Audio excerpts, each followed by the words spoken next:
1, 2, 3. Is it working? Yes. Yes. Okay. Hello, Hello, everyone. Today we want to talk about the thing that surprisingly is really underestimated, because when we started this research, we see that there are no publications on this topic, and that was a real surprise for us. And what we want to talk is when the medicine is more dangerous than the disease, or mobile antivirus security assessment. And before I start, I want to ask the audience, how many of you guys and girls have mobile antivirus installed on your Android? Are there any people? 1, 2, 4. Okay, great. After this talk, you will delete. Okay, let's start. My name is Alexander Bolshev. I work for IOActive as a security researcher. I hold PhD and also work as assistant professor at St. Petersburg Electrotechnical University. And here is my co-researcher. And I am 1. Okay. Okay. And I am Ivan Yushkevich. I work as security auditor at Digital Security. And we want to start with introductory video. This is the video of getting remote code execution inside mobile antivirus that has about 10 million or more installs. So I think this is a really good start, so you could see the scale of the problem that we want to show you. So let me switch to the video, if I will be able to do this.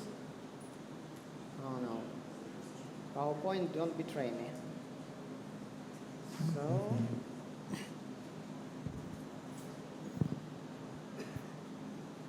okay, so this is the Android phone, and we start some mobile antivirus, and imagine that you sit in the internet cafe, and as every mobile antivirus, they check for updates every 2-3 hours. So imagine that while you sit on the public Wi-Fi, it starts the update procedure. Now we will start it manually here, just clicking the update button. And I hide some information because of responsible disclosure, but we change only a small piece of data that's sent from the update server to the antivirus. Really small query. We just intercept it and change using, for example, Meetum proxy or other software like Burp Suite in this case. And you can see that antivirus start to download some file from our server, and instantly on the console with netcat, we will get the remote connection, the reverse shell. And as you can see, we could check our rights, and we could check the uname, and you can see that we've got the remote code execution, the reverse shell from the Android phone, just by replacing one small request, one small reply for request to the update server of the mobile antivirus. And that's a brief introduction how this is really bad in this world. So let us begin the main presentation. We started with demo video.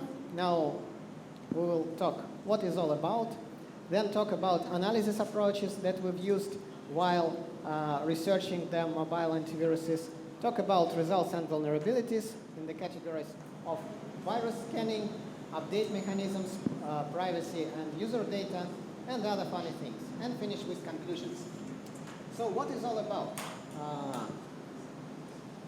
If you see the news, you can find that mobile malware is a real threat today, so everybody should install the mobile antivirus. Yes, in the last year we have more than 2 million samples of mobile malware. So yes, maybe you should install mobile antivirus to get a hero that will say to mobile malware, you shall not pass. And here are some heroes. For example, Kaspersky, McAfee, Dr. Web, F-Secure, Symantec, Trend Micro, Avira, Avast, and other well-known PC desktop antivirus vendors. And also we have some specific field vendors like Lookout, Trust and Go, PSafe, these vendors only specialize on mobile antiviruses. And if you look to the Google Play, you will find that there are at least 100 antivirus in it with more than 10 billion installs in sum. From the functionality, all this software could be divided into the 3 categories. So the free antiviruses that scans for viruses and have some real-time protection, and sometimes they show some advertisement. Paid antiviruses with subscription or paid functions, which offers you all of above, plus some anti-theft, backups, optimization, and any other function for your money. Sometimes they have ads, sometimes they don't have ads. And also super free antiviruses which are just fakes. They don't have any scanning engines, just show installed apps, show their permissions, and have lots of advertisements. They're completely useless. And on the topic, so far, as I've said earlier, there are many researchers, antivirus tests that analyzing the antivirus performance in virus detection, active protection, and other things. But in this presentation, we will not review how good is antivirus. We will review how bad is your antivirus. So here we're focusing on the question, another question. How secure are mobile antivirus? In other words, is it secure or safe to use them? Or this medicine is much worse than the disease, the mobile malware? If the help of mobile antivirus to you, to your system, is good, or is it this help is something like from this video, something like this help.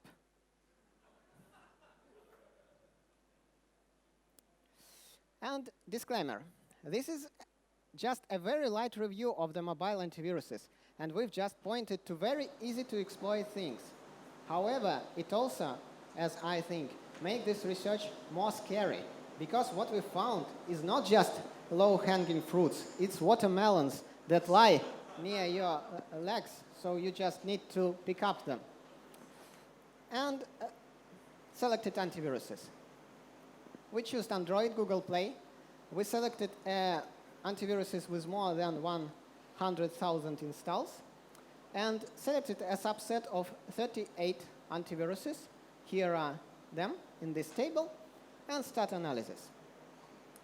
During our analysis, we follow the checklist. Every antivirus is verified via this checklist. The first, is it a junk? Is it a fake? Then, how the virus scanning is working, what algorithms and approaches are used. Are there any native code in the application? Because native code could be exploited to the memory corruption or remote code execution. How does the application update its modulus and signatures databases? What communication channel is used, because that's important. What is the security of the storage that used for updates, backups, and configuration? What privacy information is sent to backend? How antiviruses spy on you? What additional functionality is used? Are there WASP top mobile? And are there any root detection inside the antivirus? And based on this list, we could have some attack approaches. First, virus versus scanning engines. Denial of services by supplying zip bomb or APK bomb to the antivirus, or fuzzing the scanning engine by supplying some really bad files and see what will happen. Versus update engines, could we mitten and change the update files in case if we could spoof some executables inside updates, we could get remote code execution. In case of spoofing signatures, we could slander good application, make antivirus to delete the good application. For example, we spoof the update, and antivirus will delete your Gmail or your Office with all your documents, of course. Are there any SQL injection, fuzzing signature parser, attacks against insecure data storage, attacks against backend? In case of the cloud antivirus, yes, there are some cloud antiviruses. And versus any additional features. For fuzzing approaches, we made something that we called SD card of nightmares for the antiviruses. How we made this? We get a legal APK, for example, some APK from the Play Store. It may be Angry Birds, and it may be calculator, any APK. And follow two approaches. At first, we get this APK, put it into the Radamsa, and got fast APK, and repeat it for 1,000 times, and wrote everything to the micro SD card. The another approach is to unzip this APK and mutate using Erlamsa fuzzer every single file inside the APK. Then, then pack it again, and also put on the SD card, and also have 1,000 of such files. For attacks against updates, we use some tools. For example, Mitten Proxy, Burp Suite, Python DNS server from Twisted Packet, and simple HTTP server for Mitten, for spoofing, Erlamsa Radamsa for fuzzing, IDA-Pro, PROIDEA, and ADB for debugging and for instrumentation, Radar tool for writing explode code, and GDGUI, bytecode viewer, Dex2Jar, APK tool, usual software for reverse engineering. And I want to warn you because we tried to remove all signs of antiviruses from our slides, for all signs of antivirus logos, because responsible disclosure. We don't want to put this in public. We don't want to zero-day this, so we try to remove everything from slides, but sometimes we may fail and you could find some signs, but I don't know. Virus scanning. Okay. Let's talk something about virus scanning. On this? Yeah? Yeah. First of all, about junk applications or application managers. Even compare them with the Stone. The Stone has much more similar with regular antivirus than they. For example, the Stone can give you real-time protection. And anti-theft protection. Yeah. One time, but I think it's okay. Such applications do nothing but shows you advertisement. So we will not talk about fake AVs anymore after this slide. And talk? So other things like virus scanning and deleting them, you should do yourself. Okay.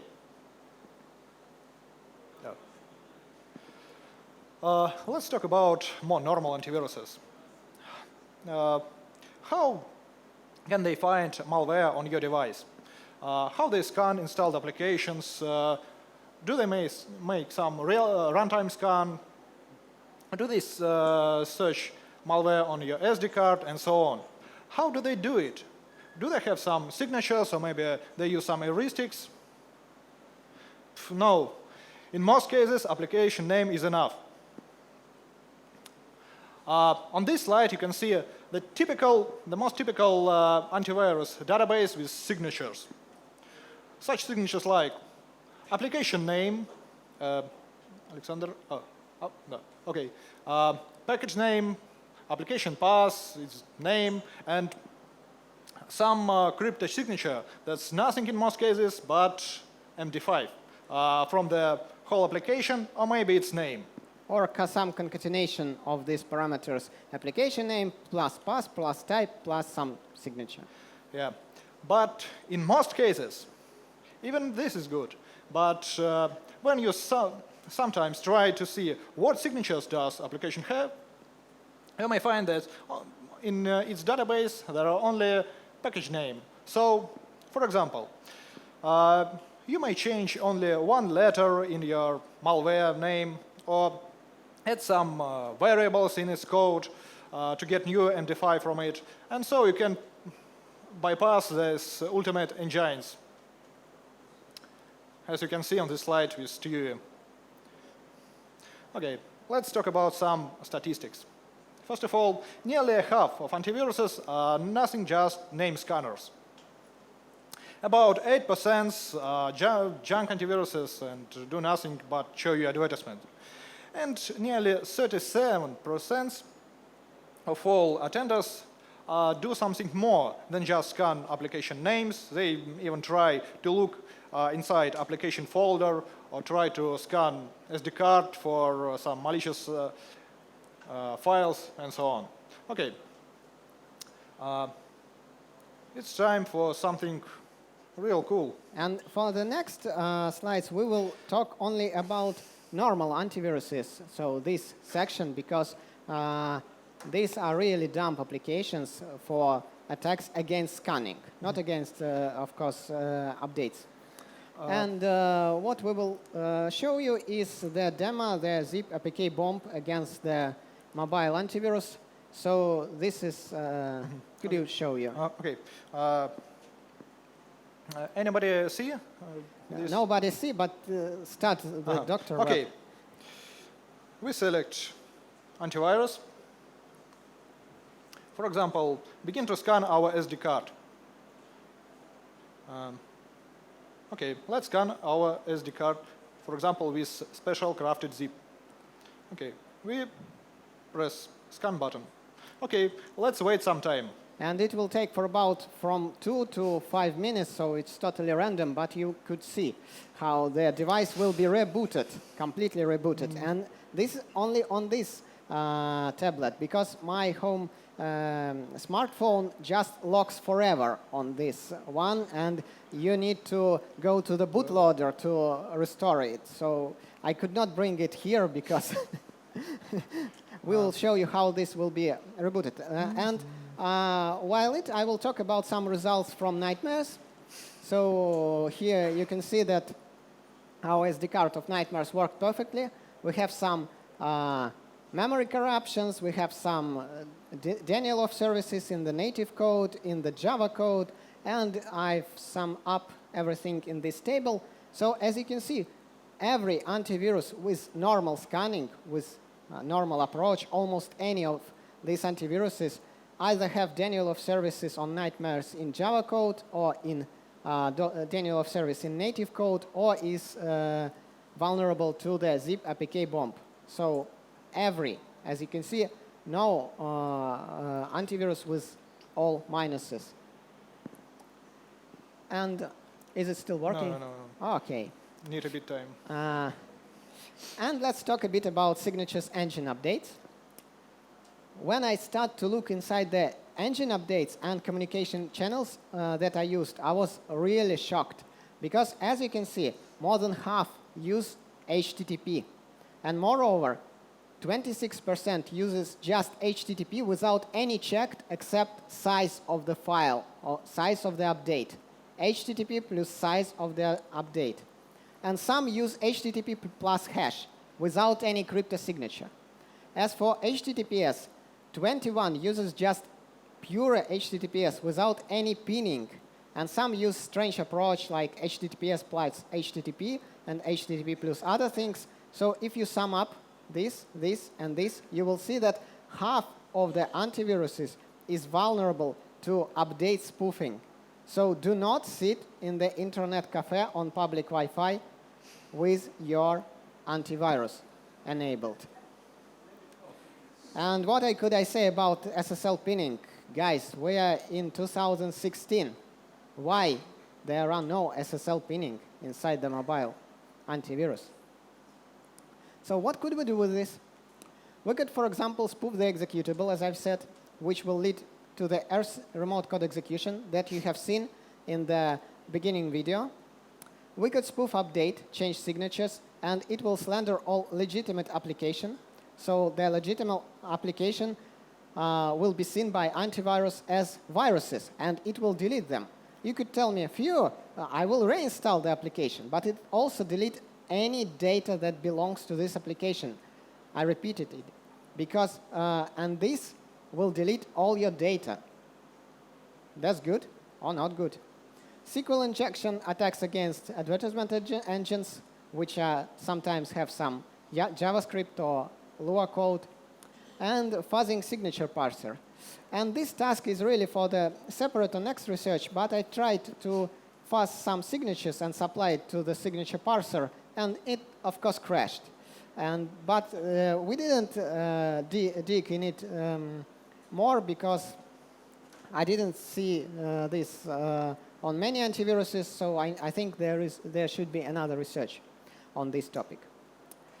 Let's explain the first video. So we have the antivirus. It sends update request. We meet and proxy this request, and we change the update response. We change the URL, size, and MD5 in this response. So we fake it.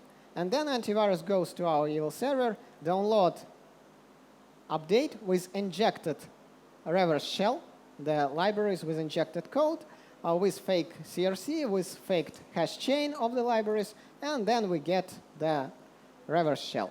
So this is kind of easy.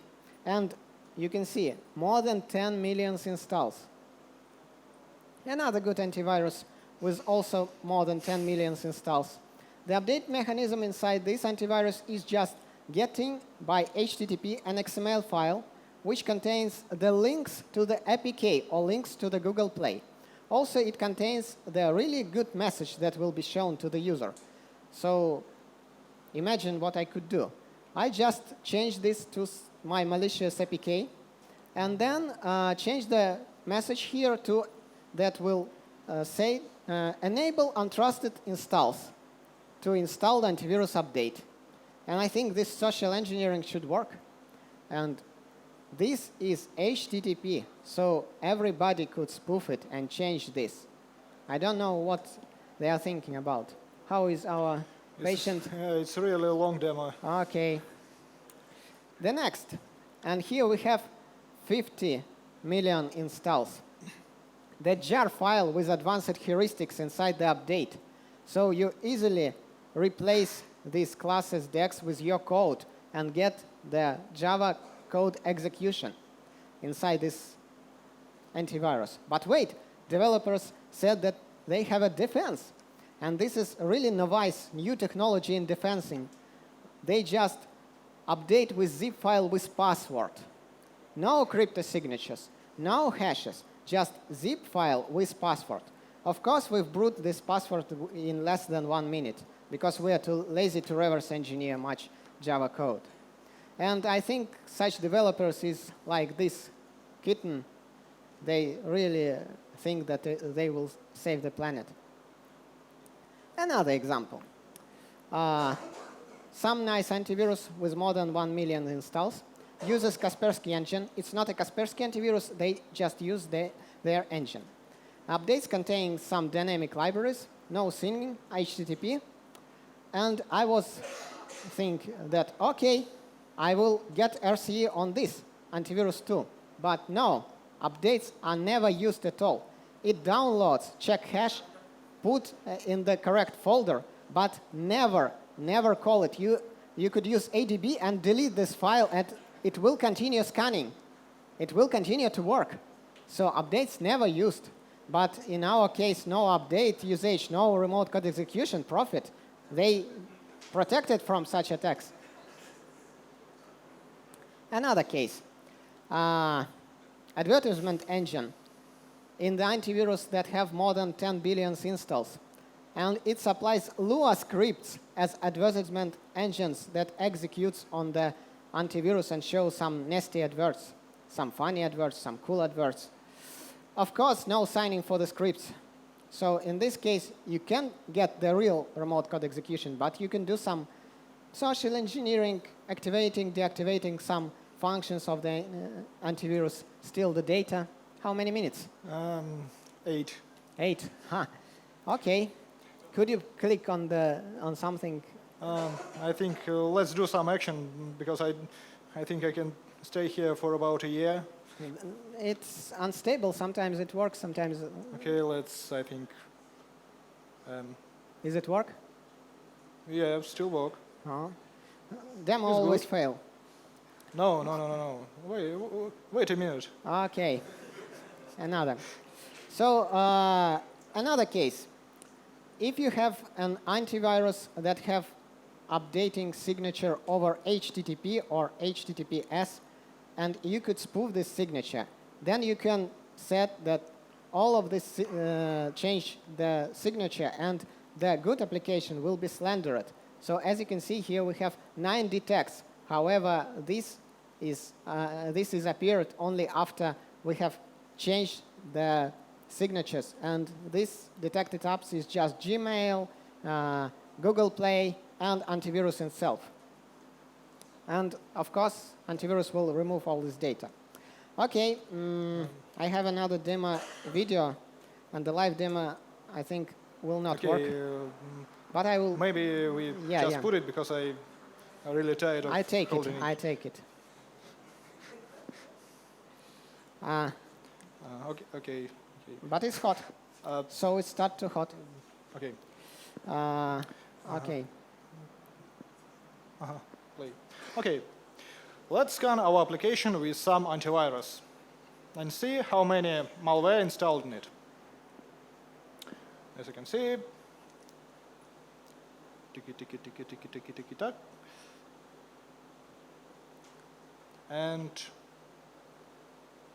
okay, we got secure device. It's good and brilliant. So let's do it again, but with our help, and to see what can happen.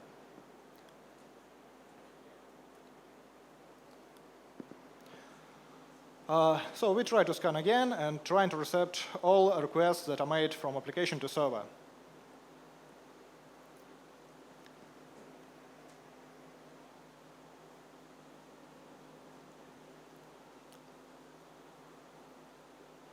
Okay, here you can see the MD5 signature and even some application names that are sent to the server. So we try to intercept response.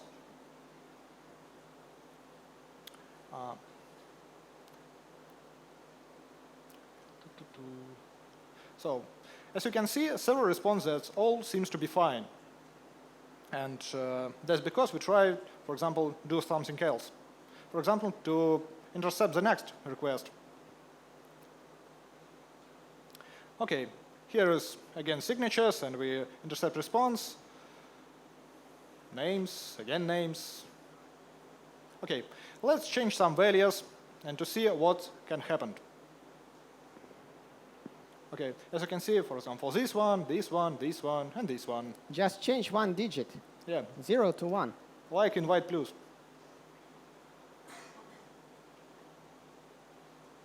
Okay, you may see that, I suppose, the antivirus detect that's my email application, my documents, and other applications, viruses. So it's and it will try to delete this application with all data.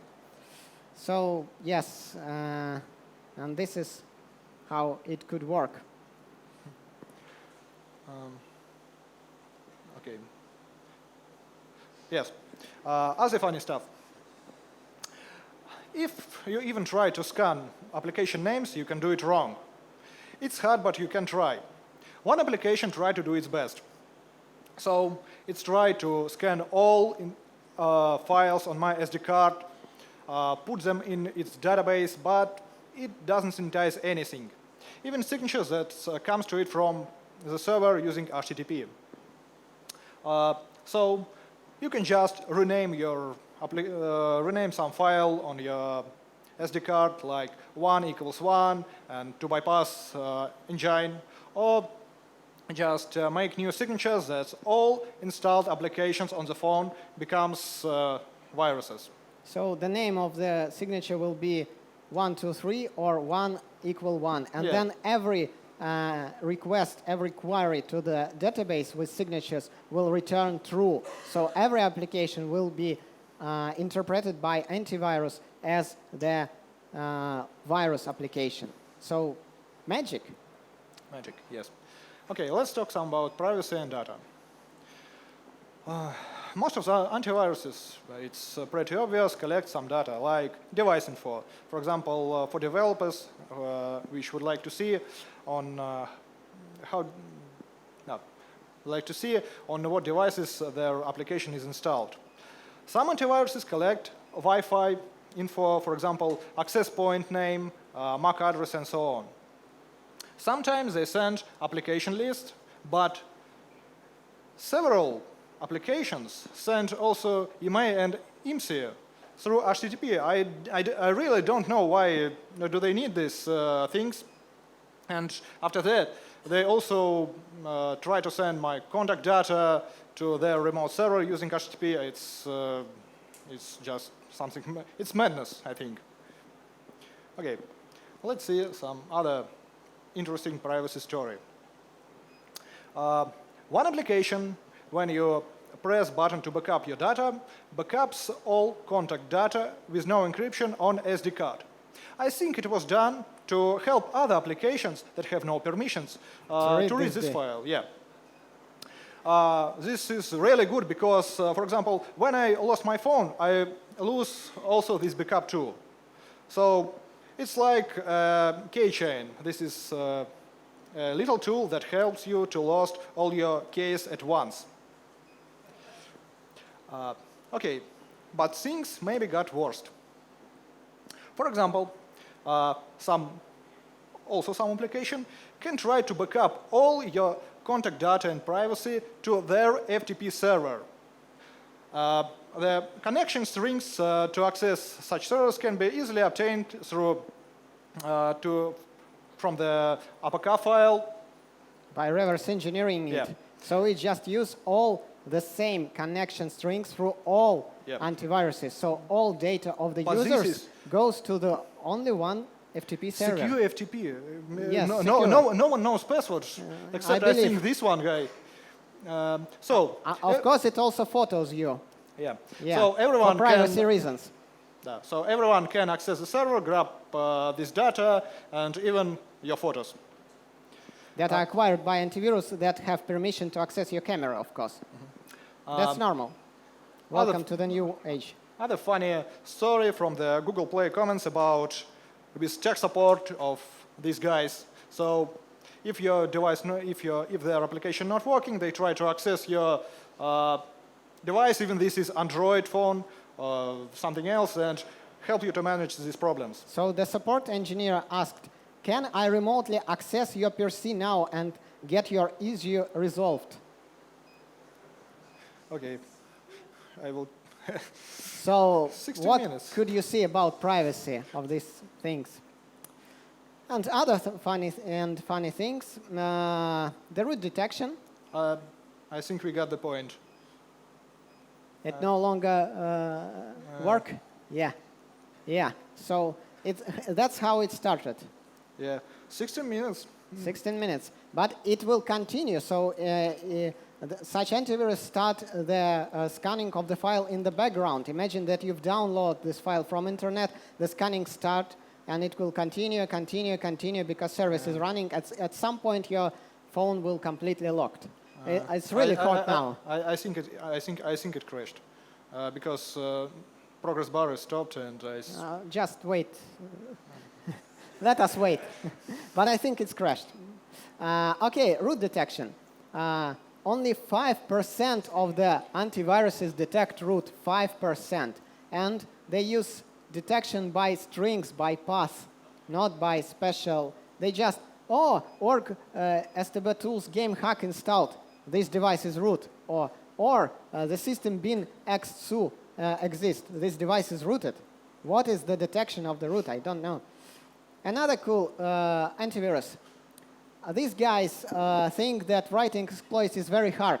So along with antivirus in data folder, there are busybox and supervisor.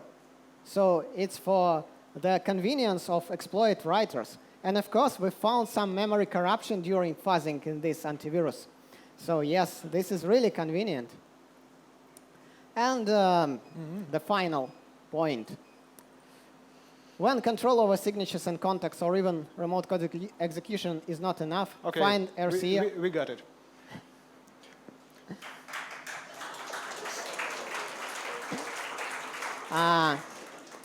Find remote code execution on the server, like Ivan does. So in this antivirus, you could easily execute PHP code on the backend. No. It's still continue. So it's alive. Yeah. But it's really hard. Yeah. No. It's still not. No. Now it can. Yeah. So it reacts? Yeah. Oh. Dr. Webb, in 10 attempts of 10, crash, but on the live demo, okay, another cons against live demos. But against to this slide. So we found the remote code execution on the back end. So what could I say about security of such things? And conclusions. The best approach is, in my opinion, here is for antivirus developers, of course, is use deep scan, no scan by app name, of course. Use HTTPS and SSL pinning and cryptographic signatures during software update and HTTPS plus SSL pinning during any other communication with backend. And respect privacy. Do not photo the user of the antivirus. Please don't do this. In this case, we've selected a subset which have less weaknesses than others. Kaspersky, Sophos, Trust and Go, Semantic, Avast, and Lookout. Of course, this is from security perspective. We are not talking about how good they detect viruses. And this research was done in a very light way. We searched for low-hanging fruits, for watermelons. However, we found some serious problems. At least 1/3 of reviewed antivirus uses insecure update engine.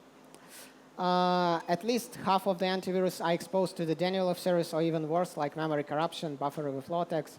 Some of modern Android antivirus may be a real security threat to your device, no matter what rating they have or how much is the install count. These threats includes denial of service, device lock. We failed with demo, but sorry. We will write a video and publish it.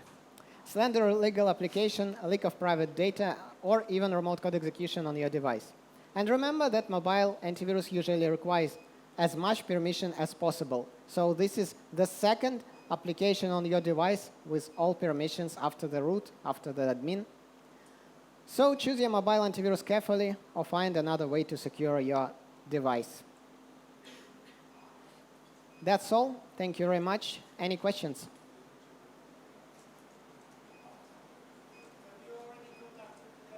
Some of them. Some of them replied. Some of them, yes, some replied. We got some replies and some work is started. So that's a good point.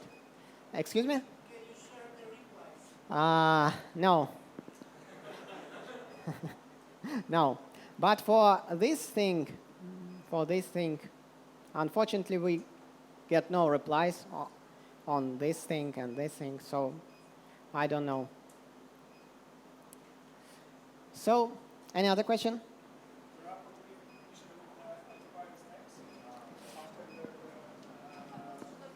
They patch this? I will try to repeat. Asking that the report will be published after the... Yes, yes, of course. If the bugs will be fixed, I will publish. If they won't be fixed, I will not publish. We got it again. Okay. So maybe it's like Phoenix, I think. It's like Phoenix, yeah. Sure. But no. Wait. No. This time it's bricked up, guys, at least. Sure. Maybe No. it's not. No. That reminds me of my smartphone. I think now you need to use... Yes, it's a brick. Okay. Okay, time to use bootloader.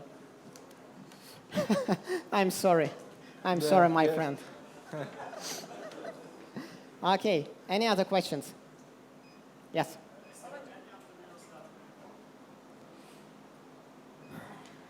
Check this and then check them against any antivirus testing. So I don't know how good they in finding viruses. Probably Kaspersky, but I'm from Russia, so I could not talk about. Any other questions?